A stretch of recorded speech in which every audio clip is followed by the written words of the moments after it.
श्री गणेशाय नमः। ओम बुम बुद्धाय नमः। प्रिय श्रोताओं, आज बुधवार के दिन सुनिए बुधवार व्रत की संपूर्ण कथाएं। एक समय की बात है कि श्री विष्णु भगवान का विवाह देवी लक्ष्मी जी के साथ निश्चित हो गया। विवाह की तैयारियां होने लगी।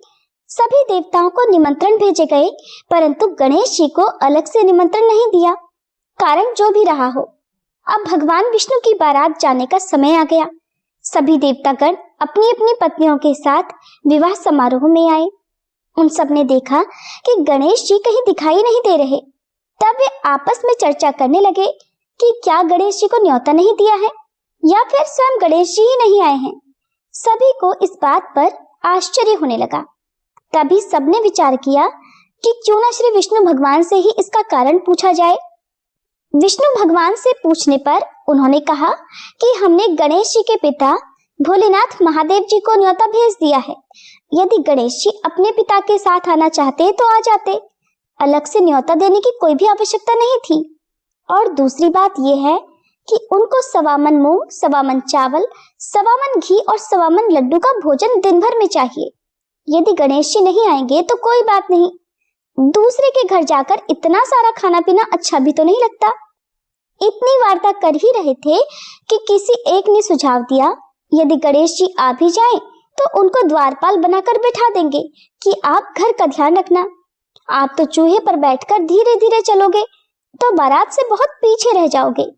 सबको ये सुझाव पसंद आ गया। तब विष्णु भगवान ने भी अपनी सहमति दे दी। होना क्या था, इतनी ही देर में गणेश जी भी वहां आ पहुंचे और उन्हें समझा बुझाकर घर की रखवाली करने बैठा दिया। बारात चल पड़ी। तब देवर्षि नारद जी ने देखा कि गणेश जी तो द्वार पर ही बैठे हुए हैं। वे गणेश जी के पास गए और उनके वहां रुकने का कारण पूछा। गणेश जी ने बताया कि विष्णु भगवान ने मेरा बहुत अपमान किया है। नारद जी ने कहा, आप अपनी मूषक सेना को आगे भेज दें तो वह रास्ता खोद देगी, जिससे उनके वाहन धरती में धंस जाएंगे। तब तो उन्हें आपको सम्मान पूर्वक बुलाना ही पड़ेगा। अब तो गणेश जी ने अपनी मूषक सेना जल्दी से आगे भेज दी और सेना ने जमीन पोली कर दी। उधर जब बारात वहां से निकली तो रथों के पहिए धरती में धंस गए। सब लाख कोशिश करें परंतु पहिए ना निकले। सभी ने अपने अपने उपाय कर लिए, किंतु पहिए तो नहीं निकले, बल्कि जगह जगह से टूट और गए। किसी के समझ में नहीं आ रहा था कि अब क्या किया जाए। तभी देवर्षि नारद जी वहां पहुंचकर कहने लगे, आप लोगों ने गणेश जी का अपमान करके अच्छा नहीं किया। यदि उन्हें मनाकर लाया जाए तो आपका कार्य सिद्ध हो सकता है और ये संकट भी टल सकता है। तब भगवान शंकर ने अपने दूत नंदी को भेजा और वे गणेश जी को लिवा कर लाए। फिर गणेश जी का आदर सम्मान के साथ पूजन किया। तब कहीं रथ के पहिए निकले। अब रथ के पहिए तो निकल गए, परंतु वे टूट फूट गए। उन्हें सुधारे कौन? पास के ही खेत में एक खाती काम कर रहा था, उसे बुलाया गया। खाती अपना काम करने से पहले श्री गणेशाय नमः कहकर गणेश जी की वंदना मन ही मन करने लगा। देखते ही देखते खाती ने सभी पहियों को ठीक कर दिया। तब खाती कहने लगा कि हे देवताओं, आपने सर्वप्रथम गणेश जी को नहीं मनाया होगा और न ही उनकी पूजा की होगी, इसीलिए तो आपके ऊपर ये संकट आया है। हम तो मूर्ख अज्ञानी हैं, फिर भी पहले गणेश जी को पूजते हैं, उनका ध्यान करते हैं। आप लोग तो देवतागण हैं, फिर भी आप गणेश जी को कैसे भूल गए? अब आप लोग भगवान श्री गणेश जी की जय बोलकर जाएं, तो आपके सब काम बन जाएंगे और संकट भी नहीं आएगा। ऐसा कहते हुए बारात वहां से चल दी और श्री विष्णु भगवान जी का देवी लक्ष्मी जी के साथ विवाह संपन्न कराकर सभी सकुशल घर लौट आए। हे गणेश जी महाराज, आपने श्री विष्णु का जैसे कार्य सिद्ध किया वैसे ही कार्य सबको सिद्ध करना। सभी प्रेम से बोलिए विघ्नहर्ता भगवान गणेश जी की जय।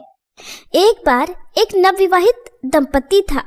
एक दिन रविवार को वह अपनी पत्नी को साथ ले जाने के लिए अपनी ससुराल गया। शादी के बाद यह पहली बार था। ससुराल वालों ने उसका खूब स्वागत किया और उसके लिए तरह तरह के भोजन और अच्छे बिस्तर की व्यवस्था की। उसकी पत्नी की सहेलियों ने उससे मजाक किया। उसने उनके मजाक और बातचीत का आनंद लिया। अपनी पत्नी के छोटे भाई बहनों द्वारा दी गई मेहमान नवाजी का आनंद लेते हुए वह बाहरी दुनिया को भूल गया। सोमवार और मंगलवार उसने अन्य कार्यों में बिताए। अब बुधवार था। उसने अपनी सास से कहा, सासू माँ, आज मुझे एक जरूरी काम है, आप अपनी बेटी को मेरे साथ तुरंत भेज दीजिए। तब सासू माँ ने कहा, लेकिन आज तो बुधवार है और बुधवार को कन्याओं को ससुराल भेजना शुभ नहीं होता। ससुराल में बेटियों को भेजना इस दिन अशुभ माना जाता है, इसलिए आज मैं अपनी बेटी को नहीं भेजूंगी। मुझे बुध की कोई परवाह नहीं, वो मुझे कोई नुकसान नहीं पहुंचा सकता। बुधवार मेरे जैसे व्यापारियों के लिए बहुत शुभ होता है। दामाद ने कहा, मुझे भी घर पर एक बहुत जरूरी काम है। सासू माँ ने और ससुर ने दामाद को बहुत समझाया, लेकिन दामाद अपनी जिद पर अड़ा रहा। वह उसी दिन जाने की बात कहता रहा। ससुराल वालों ने उसका मिजाज भांप लिया और अपनी बेटी को उसके साथ भेजने के लिए उन्हें मजबूर होना पड़ा। तब उन्होंने दंपत्ति के लिए एक रथ का इंतजाम किया। वे दोनों पति पत्नी उस रथ में बैठकर एक कस्बे के पास पहुंचे। तब रास्ते में लड़की को प्यास लगी। उसने अपने पति से कहा, मुझे बहुत जोर से प्यास लगी है, कृपया मेरे लिए थोड़ा पानी का इंतजाम कीजिए। पति मान गया और कस्बे की ओर चल पड़ा। उसके पति से मिलता जुलता एक और युवक उसके लिए पानी लेकर आया। लड़की दोनों में कोई फर्क नहीं कर पाई। उसने उसे अपना पति समझ लिया और उससे खूब बातें की। इसी बीच में उसका असली पति वहां आ गया और वह अपनी पत्नी को किसी और से बातें करते और मजाक करते देखकर हैरान रह गया। वह उसके इस व्यवहार से नाराज हो गया। पत्नी भी अपने पति जैसे दिखने वाले दूसरे व्यक्ति को हाथ में पानी का घड़ा लिए देखकर हैरान रह गई। इतनी ही देर में वे दोनों एक जैसी शक्ल वाले पुरुष आपस में झगड़ा करने लगे। उस महिला को अपनी पत्नी बताने लगे। संयोग से एक कोतवाल वहां आया और वह सारा मामला जानना चाहता था। उसने महिला से पूछा, तुम्हारा असली पति कौन है, तुम ही बताओ। महिला ने कहा, मैं तो खुद दुविधा में पड़ गई हूँ, ये दोनों तो एक दूसरे की तरह दिखते हैं। असली पति को अब बहुत दुख हुआ। उसे अपनी सास की बातें याद आ गई। कोतवाल उन्हें राजा के पास लेकर गया और सारी कहानी बताई। सुनकर राजा ने अपने मंत्री को न्याय करने का आदेश दिया। मंत्री ने कोतवाल से कहा, शाम हो चुकी है, इन सबको अलग अलग कोठरियों में बंद कर दो। रात भर कड़ी निगरानी रखो, मैं कल फैसला सुनाऊंगा। अब तो तीनों को अलग अलग कोठरियों में बंद कर दिया गया। रात का घना कोठर था। पहरेदार गहरी नींद में सो रहा था। असली पति बहुत बेचैन था। उसे पछतावा हो रहा था। उसने बड़ी जोर से कहा, मैं अपने अहंकार और ससुराल वालों की अवज्ञा के कारण ही आज ये दुख भोग रहा हूँ। हे बुद्धदेव, हे भगवान, मुझे इस बार क्षमा कर दो। पहरेदार उसकी इस सारी बातों को सुन रहे थे। अगली सुबह मंत्री ने पहरेदारों को बुलवाया। पहरेदारों ने उन दोनों युवकों में से एक युवक के व्यवहार के बारे में बताया। मंत्री ने कहा, जिस व्यक्ति को रात भर बेचैनी रही वही इस महिला का असली पति है और उसकी पत्नी को उसे सौंप दिया जाना चाहिए। वहीं दूसरा पुरुष जो रात भर चैन से सोता रहा वह असली पति नहीं है। अब इस प्रकार से उन दोनों पति पत्नी को कोठरी से बाहर कर दिया गया।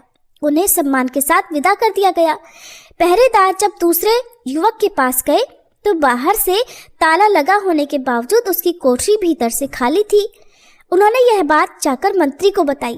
मंत्री ये जानकर हैरान रह गए कि कोठरी बाहर से ताला लगे होने के बावजूद भी भीतर खाली थी, अंदर कोई नहीं था।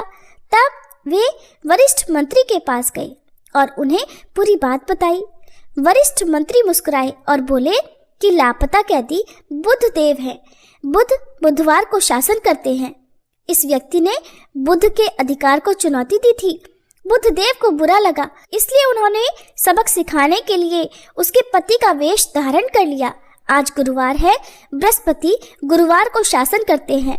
बुध ठीक सूर्योदय के समय गायब हो गए, इसलिए डरो मत, पहरेदारों की इसमें कोई गलती नहीं है। अब राजा अपने मंत्री के फैसले से प्रसन्न थे।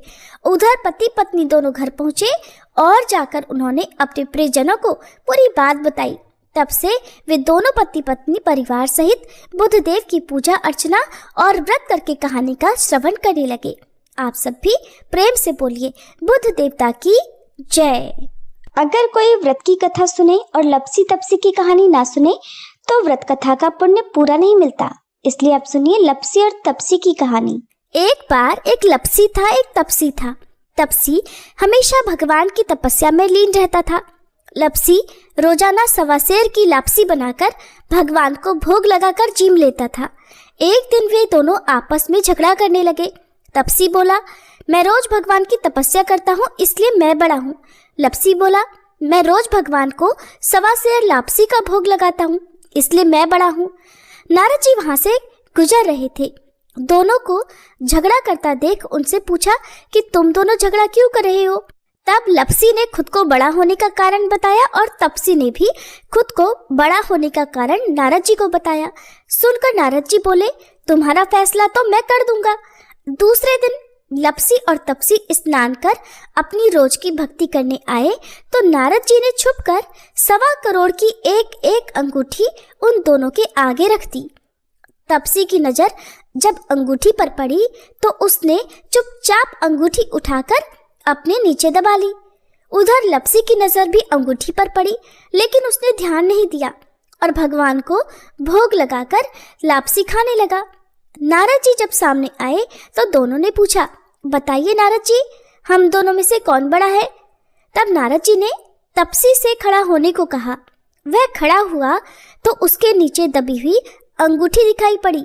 नारद जी ने तपसी से कहा, तपस्या करने के बाद भी तुम्हारी चोरी करने की आदत नहीं गई, इसलिए लपसी बड़ा है और तुम्हें तुम्हारी तपस्या का भी कोई फल नहीं मिलेगा। तब तपसी शर्मिंदा होकर क्षमा मांगने लगा। उसने नारद जी से पूछा, नारद जी, मेरी तपस्या का फल फिर मुझे कैसे मिलेगा। तब देवर्षि नारद जी ने बताया, अगर कोई गाय और कुत्ते की रोटी नहीं बनाएगा तो फल तुझे मिलेगा। अगर कोई ब्राह्मण को जिमाकर दक्षिणा नहीं देगा तो फल तुझे मिलेगा। अगर कोई साड़ी के साथ ब्लाउज नहीं देगा तो फल तुझे मिलेगा। अगर कोई दिए से दिया जलाएगा तो फल तुझे मिलेगा। अगर कोई सारी कहानी सुने लेकिन तुम्हारी कहानी ना सुने तो फल तुझे मिलेगा। उसी दिन से हर व्रत कथा और कहानी के साथ लपसी तपसी की कहानी भी सुनी और कही जाती है। अब सुनिए गणेश भगवान की आरती। जय गणेश जय गणेश जय गणेश देवा, माता जाकी पार्वती पिता महादेवा। जय गणेश जय गणेश जय गणेश देवा, माता जाकी पार्वती पिता महादेवा। एक दंत दयावंत चार भुजाधारी, माथे सिंदूर सोहे मूस की सवारी।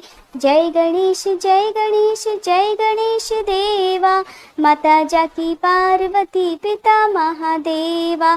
पान चढ़े फूल चढ़े और चढ़े मेवा, लड्डुअन का भोग लगे संत करे सेवा। जय गणेश जय गणेश जय गणेश देवा, माता जाकी पार्वती पिता महादेवा। अंधन को आँख देत कोढ़िन को काया, बांझन को पुत्र देत निर्धन को माया। जय गणेश जय गणेश जय गणेश देवा, माता जाकी पार्वती पिता महादेवा।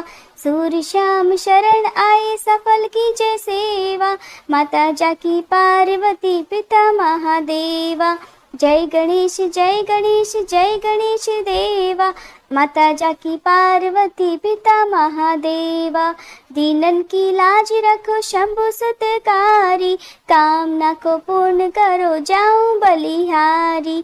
जय गणेश जय गणेश जय गणेश देवा, माता जाकी पार्वती पिता महादेवा।